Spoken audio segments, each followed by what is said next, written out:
Have you ever wandered through the narrow, winding streets of a European old town and wondered why everything feels so compressed?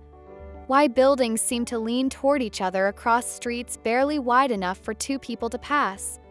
Why you can practically reach out your window and shake hands with your neighbor across the alley?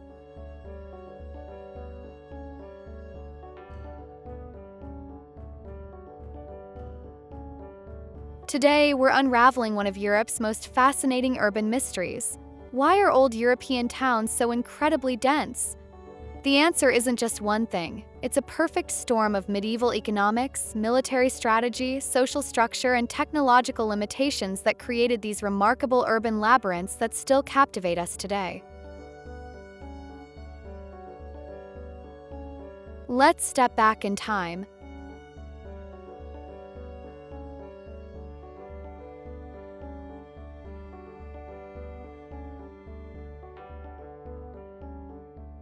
The single biggest factor behind European urban density? City walls. And I'm not talking about the low decorative walls you might see around a modern subdivision. I'm talking about massive defensive fortifications, stone walls 20 to 40 feet high, 6 feet thick, with towers, battlements, and sometimes multiple rings of protection.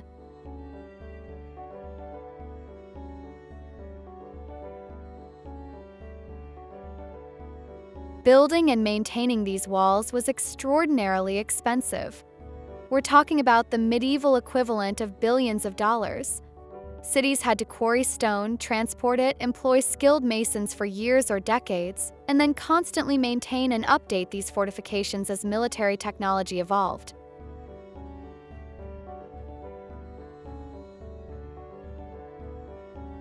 So, what did cities do? They built the walls and then they stopped expanding them. Adding even a small extension to your defensive perimeter meant years of construction, massive expense, and a temporary weak point in your defenses. It was far easier to simply squeeze more buildings inside the existing walls.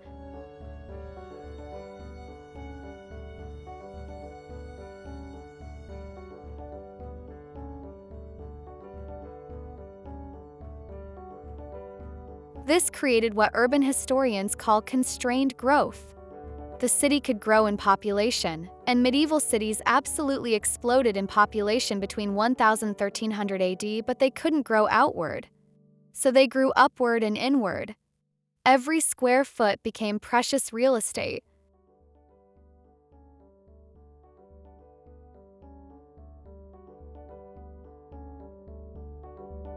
This is why you see those characteristic overhanging upper floors in medieval towns, what we call jetty construction. The ground floor had to fit within your narrow property line, but nobody said your upper floors couldn't extend over the street. Some medieval streets became so narrow at the top that you could barely see the sky.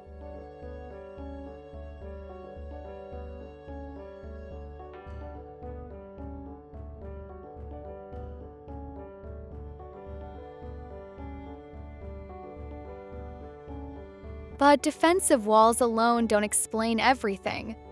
Medieval cities were dense because being inside those walls was where the economic action was. Cities were the engines of medieval commerce, and proximity to trade was everything.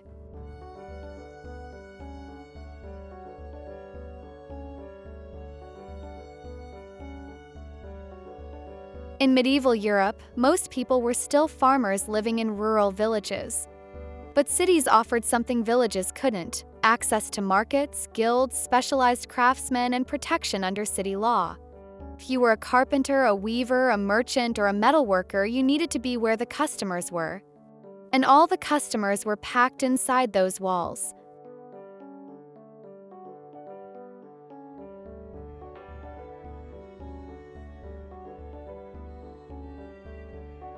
Here's where it gets interesting. Many cities taxed based on street frontage, the width of your building facing the street. So what did clever medieval property owners do? They built narrow and deep. You'd have a building that was maybe 15 feet wide on the street but stretched back 60 or 80 feet.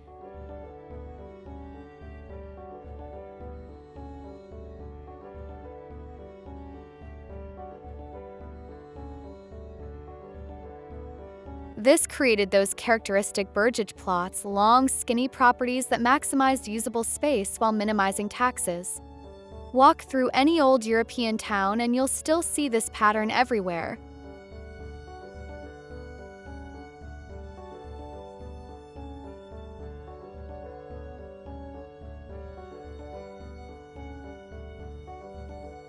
Plus, being close to the center meant shorter walks to everything. Remember, there were no cars, no public transit, maybe a cart if you were lucky. Walking was how you got around. Living and working in close proximity wasn't just convenient, it was essential.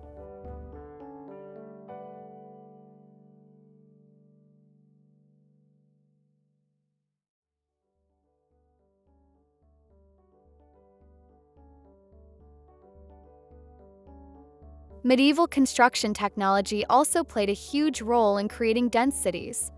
Let's talk about building materials and techniques.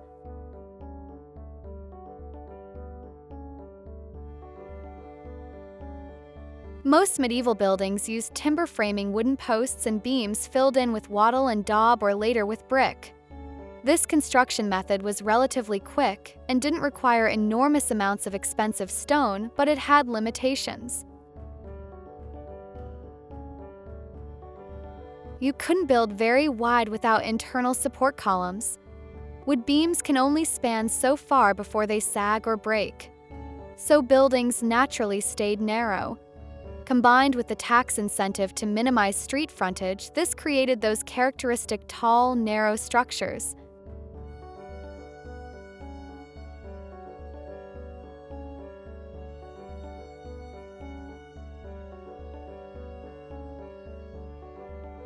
And here's another key point: shared walls. In dense medieval towns, buildings literally leaned on each other. You'd build your wall and your neighbor would build right up against it. This saved materials, saved space, and actually provided structural support.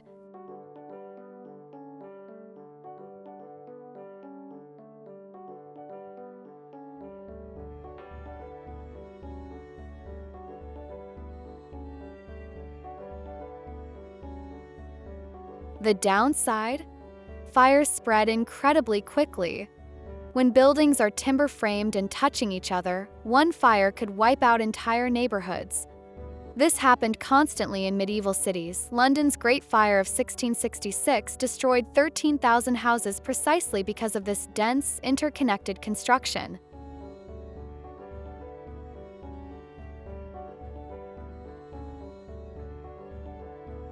But despite the fire risk, density persisted because the economic and defensive benefits outweighed the dangers. Medieval people accepted fire as an inevitable risk of urban life.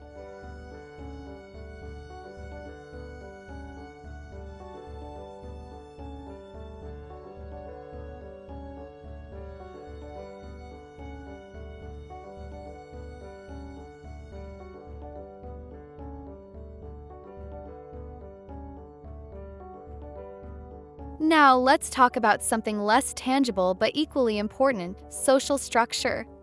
Medieval urban life was fundamentally different from how we live today.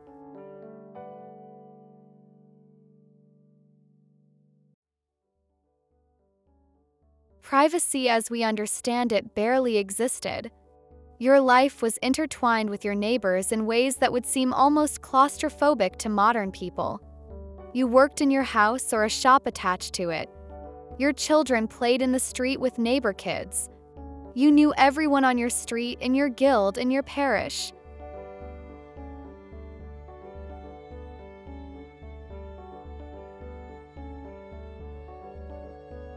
Cities were organized into parishes and guilds, tight-knit communities that looked after their members. Density wasn't a problem, it was the point. Being close meant being part of the community, having access to help, protection, and social networks.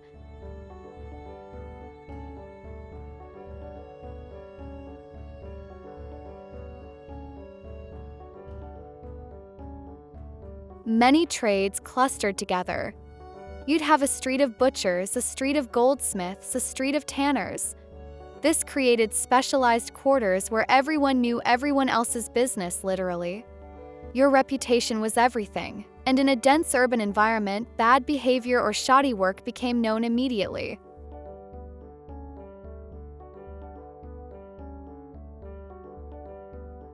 We still see this in street names today. Baker Street, Milk Street, Threadneedle Street, echoes of when these trades actually clustered in these locations.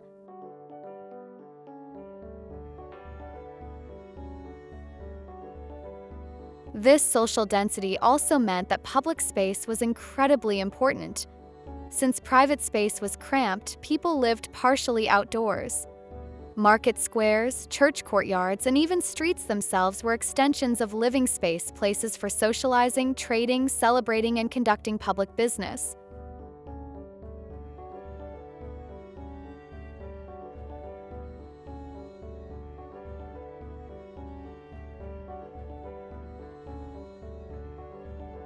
So we've established why medieval cities became dense.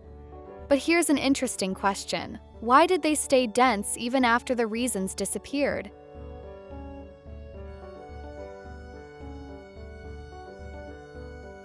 In the 15th and 16th centuries, gunpowder artillery made traditional medieval walls increasingly obsolete.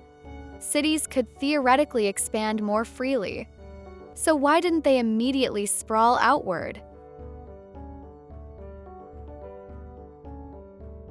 Well, some cities did upgrade to star-shaped fortifications, expensive angular defensive systems designed for the gunpowder age. These were even more costly than medieval walls, so the incentive to keep density actually increased in many places.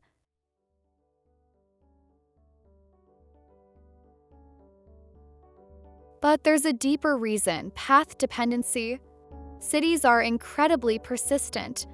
Once you've built a street network, a cathedral, guild halls, markets, and thousands of interconnected buildings, you can't just tear it all down and start over. The bones of the medieval city remained because they worked, and because changing them was prohibitively expensive.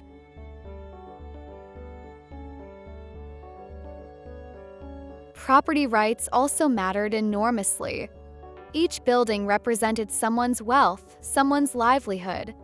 You couldn't just demolish entire neighborhoods without massive political and economic consequences. Even when European cities did modernize, think of Haussmann's renovation of Paris in the 1800s, it required authoritarian power and was hugely controversial.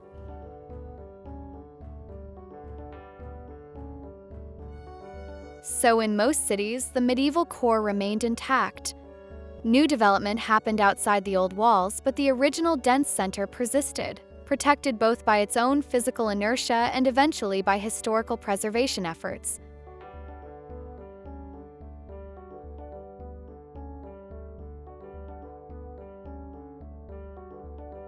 Here's where this history becomes really relevant to contemporary urbanism. Those dense medieval town centers that were created by walls, taxes, and technological limitations, they're now some of the most desirable places to live in the world.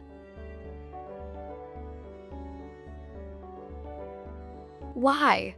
Because they have qualities we're now desperately trying to recreate: walkability, mixed-use development, human scale, strong sense of place, and vibrant street life.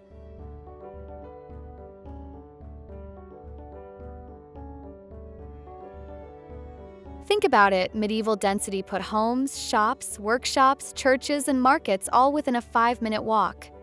That's what modern urban planners call a 15-minute city, and it's being promoted as cutting-edge sustainable urban design. Medieval Europe did it by accident.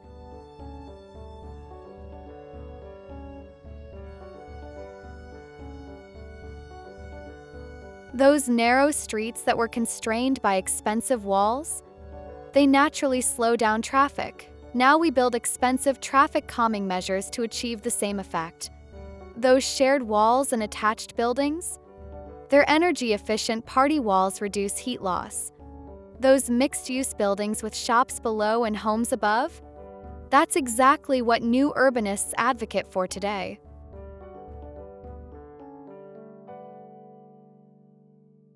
Of course, medieval density had real problems: sanitation, fire risk, disease spread, lack of privacy. Modern dense neighborhoods need to solve these issues with proper infrastructure, building codes, and urban planning.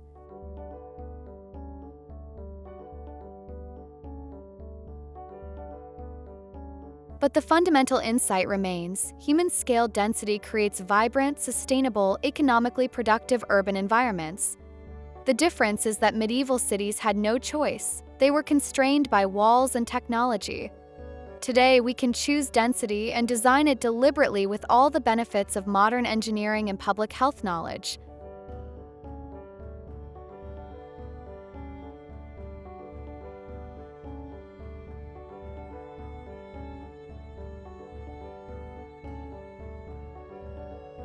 So the next time you're wandering through a medieval European town center, squeezing through narrow alleyways and marveling at buildings that seem to defy gravity as they lean toward each other, remember, you're not just seeing historical curiosities. You're walking through the physical embodiment of medieval economics, defensive strategy, construction technology, and social organization. Those cramped, winding streets weren't designed by an architect with a romantic vision. They emerged organically from thousands of practical decisions made by medieval people responding to very real constraints and opportunities. They built up instead of out because walls were expensive. They built narrow because taxes punished width. They built close together because proximity meant access to markets and protection. And somehow, through historical accident, they created urban environments that, when properly maintained and adapted, still work beautifully hundreds of years later. They created places that make people happy, that encourage walking and social interaction, that mix living and working and playing in ways that make urban life rich and fulfilling. Medieval European density was born from constraint, but it gave us a gift, a blueprint for how cities can be vibrant, sustainable, and fundamentally human-scaled. Perhaps our medieval ancestors knew something about urban design that we're only now beginning to remember. Thanks for watching. If you enjoyed this exploration of medieval urbanism, consider subscribing for more deep dives into how history shapes our modern world.